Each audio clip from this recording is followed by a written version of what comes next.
tempo, eles também aprenderam que a paz que se fundamenta na desonestidade não tem qualquer firmeza nem continuidade.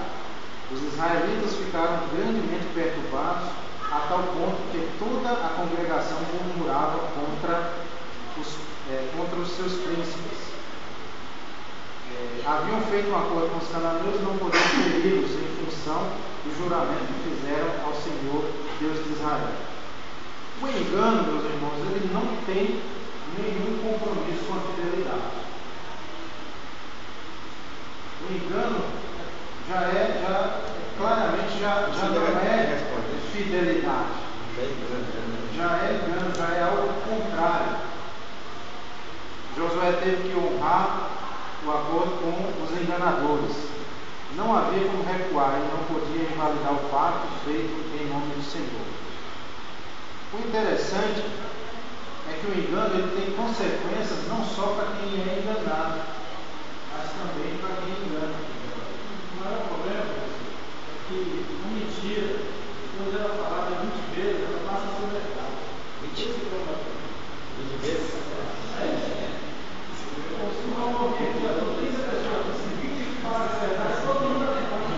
A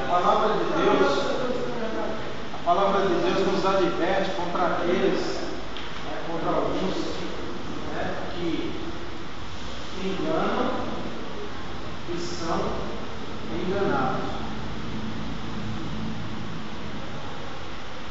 E aqui os gibeonitas, o castigo, por assim dizer, deles terem usado de engano, foi se tornarem rachadores de lenha e buscadores de água.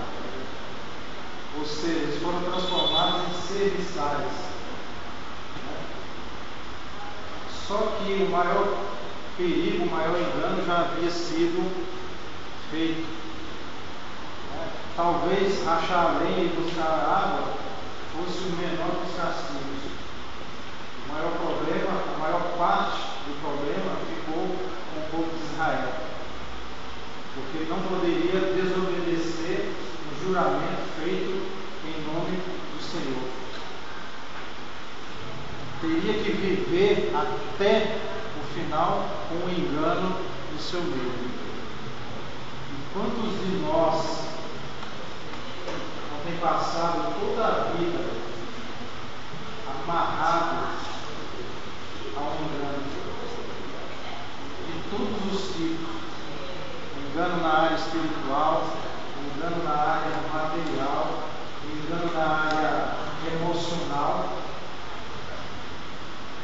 Mas nós ainda temos uma vantagem, é que o Senhor pode nos libertar das garras do engano, pode cortar os laços, pode soltar o rabo preso. Mas para isso nós precisamos estar atentos para ouvir a voz do Senhor. Professor Augusto. Estou lembrando aqui uma certa feita, aconteceu na cidade de Cartão Vergano, que tinha um rapaz que ele começou a ir no estúdio, só que ele não aceitava a gente. Ele ficava muita vez de oração, ele ficava com eles, aí o evangelho ele acompanhava. E aí ele foi pegar o presbítero e falou: se você quer aceitar a gente, não, vai pedir por nada amigo nosso, já que o outro está por aqui, e sempre aqui. Ele falou: não, você, e ele não aceita a gente, mas quando a gente sai para um culto, você sempre dá uma coisa. Ele não quer aceitar a gente, você é demônio, não. Israel levou da compromisso, chegou aí, eu sempre fui da igreja, gostou e falou: isso é demônio, você está depois que faz demônio. Aí chegou o rapaz lá, o rapaz era amigo de todo mundo, todos os que faz parte, tem esposa de irmão. E aí ele orou pelo irmão, a cirurgia, ele quase morreu fazer a cirurgia, até hoje você tem igreja. Aí você não se enterrou, entra na igreja, aí você não vê, acha que está bom, mas pode ser errado, não fala que é do não quer aceitar, ele gosta de Cristo. Isso aí se der até uma filha, vai bater com o filho, ele vai aceitar ele, não sei porque, mas ele é bom. E a pessoa aleluia, ele fala assim, aí ele orou por ele, eu vou expulsar esse demônio, ele vai aceitar. E aceitou mesmo, vai dar com vontade. Esses dias eu achei um filme muito antigo, bem antigo, mas se chama Demônios do Tempo. E mostra, a história mostra que tinha o pastor que queria dirigir a igreja da forma que o Senhor queria, e disse que os demônios ficavam provocando. Aí fazer crente dormir, fazer crente não ir no culto, e uma série de coisas para desestruturar a igreja. E não é diferente disso mesmo, não. O inimigo, ele está, a própria Bíblia fala, ele está como um leão, bramando ao redor, esperando a oportunidade de tragar alguém. E quando os irmãos sabem, alguém aqui já deve ter visto no livro do Pitbull, ela tem uma potência, se agarrar para soltar, só se matar ele. Imagina um abraço de um leão, um abraço de um urso.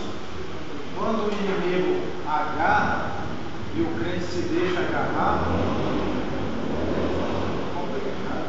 Os gibeonitas atuais na igreja. Estamos atravessando dias difíceis e trabalhosos em que espíritos enganadores têm entrado no seio da igreja para difundir o erro, confundindo e distraindo o povo de Deus para estacionarem no caminho da fé e por fim se desviar. Precisamos vigiar. Muitos se apresentam como líderes, pregadores e ensinadores, mas na verdade não passam de falsários, promotores do engano, da confusão e da discórdia. Estes têm trazido para a igreja toda sorte de contaminação por meio de ensinos heréticos, falsa unção, pseudo-espiritualidade e costumes mundanos.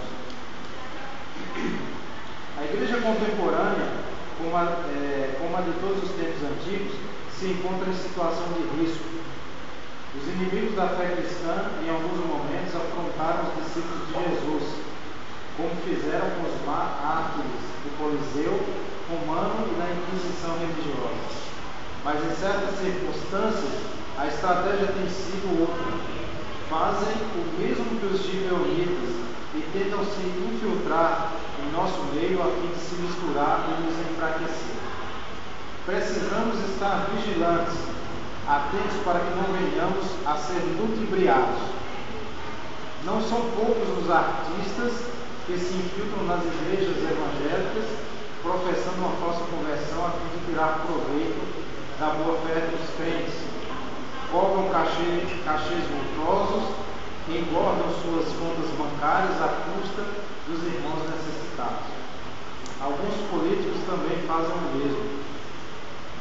A igreja não pode se vender a quem quer que seja. Sua função é profética. Sua atuação deve ser em santidade, a fim de denunciar o pecado. Quando faz algum conchavo, como aconteceu nos tempos de Josué e mais recentemente de Constantino, o resultado é a ausência de uma ortodoxia genuinamente bíblica.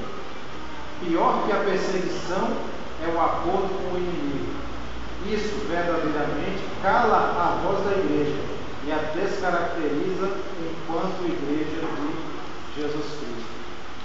As portas do inferno não podem prevalecer contra a igreja de Deus.